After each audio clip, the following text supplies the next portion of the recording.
India സഖ്യമാണല്ലോ വിഷയം. India മുന്നണി രാഹുൽ ഗാന്ധി അതിന്റെ നേതാവായിട്ട് അംഗീകരിക്കോ? ഇല്ല. രാഹുൽ ഗാന്ധിയെ നേതാവായി അംഗീകരിക്കില്ല. ഇന്ത്യ മുന്നണിക്ക് ഒരു നേതാവ് ഉണ്ടോ എന്ന് ചോദിച്ചാൽ ഇല്ല. നമ്മൾ നടത്തിയ അന്വേഷണം മഹാദേവപുരയിലാണല്ലോ. മഹാദേവപുര പോലെ തന്നെ രാഹുൽ ഗാന്ധിയുടെ സ്വന്തം റായ്ബറേലിയിലും ഒരു അന്വേഷണം നടന്നായിരുന്നു.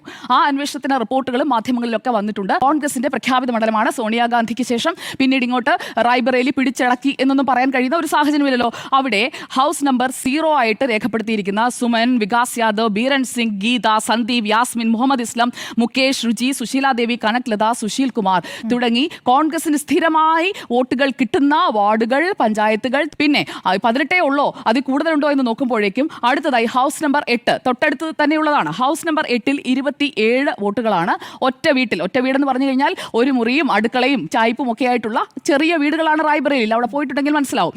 അപ്പോൾ ഇവിടെ BJPയും NDAയും ആണോ വറീഡാകേണ്ടത്? റായ്ബറേലി രാഹുൽ ഗാന്ധിയുടെ സ്വന്തമാണല്ലോ, തർക്കമൊന്നുമില്ലല്ലോ. വലിയ ഭൂരിപക്ഷം കിട്ടിയല്ലോ. ആ വലിയ ഭൂരിപക്ഷത്തിലേക്ക് എത്തിയതപ്പോൾ ഇങ്ങനെയാണോ? വോട്ട് ചോരി അവിടെയും നടന്നിട്ടുണ്ടോ?